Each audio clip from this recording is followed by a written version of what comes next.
नमस्कार। आज के इस खास विश्लेषण में चलिए सीधा मुद्दे पर आते हैं।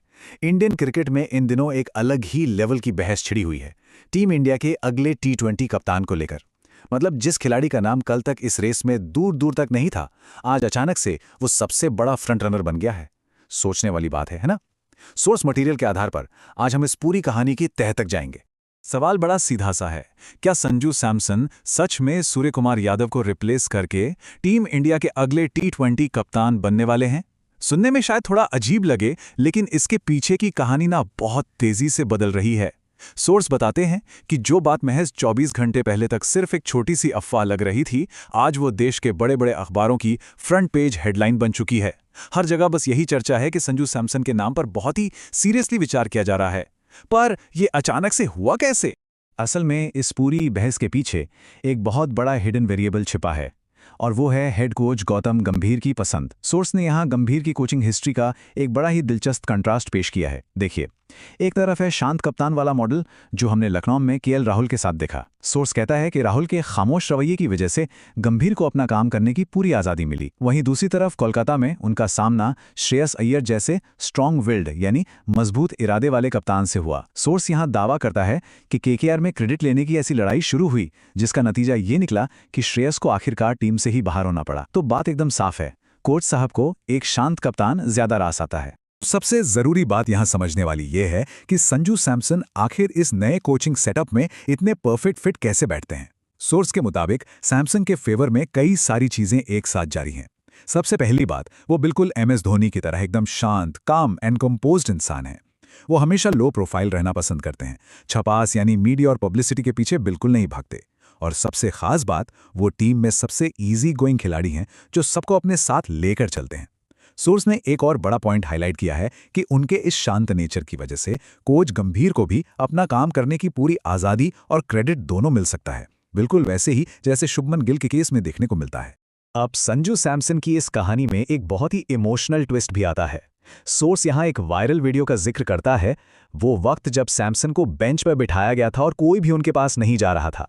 तब कप्तान रोहित शर्मा ने खुद उनके पास जाकर उन्हें समझाया था और एक वादा किया था कि परेशान मत होना, अभी आगे बहुत बड़ा वर्ल्ड कप है, वहां पूरा मौका मिलेगा।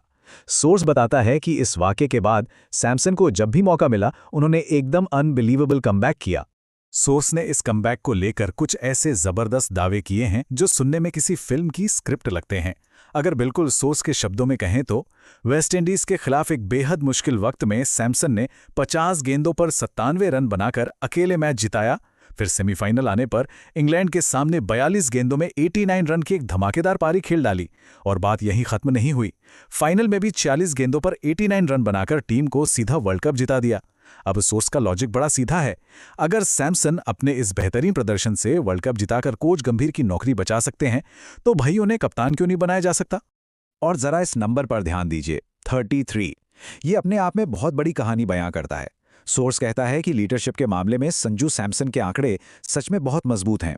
उन्होंने राजस्थान रॉयल्स के लिए पूरे 67 मैचों में कप्तानी की है, जिसमें से 33 मैचों में उन्होंने टीम को जीत दिलाई है। यही नहीं, उन्होंने अपनी फ्रेंचाइजी को फाइनल तक का लंबा सफर भी तय करवाया है। ये सारे स्टैट्स इस बात की गवाही देते हैं कि सैमसन के पास किसी भी टीम को लंबे समय तक सक्सेसफुली लीड करने का सॉलिड एक्सपीरियंस मौजूद है। देखिए, कप्तानी की रेस में सबसे पहले जो नाम दिमाग में आते हैं वो हैं जसप्रीत बुमराह और रजत पाटीदार।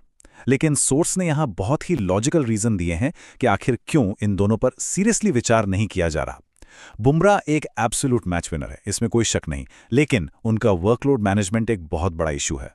भारतीय टीम को एक ऐसा कप्तान चाहिए जो पूरे साल हर सीरीज खेल सके, और बुमराह जैसे फास्ट बॉलर के लिए यह फिजिकली पॉसिबल ही नहीं लगता।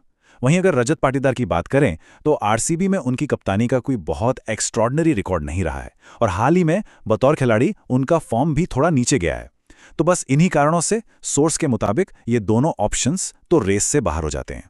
तो अब बचकर आते हैं ये फाइनल 4 विकल्प। चलिए इनका एक सिस्टमैटिक ब्रेकडाउन करते हैं। नंबर 1 पर हैं हार्दिक पांड्या। सोर्स इस बात को मानता है कि डिजर्विंग होने के नजरिए से हार्दिक सबसे ऊपर आते हैं।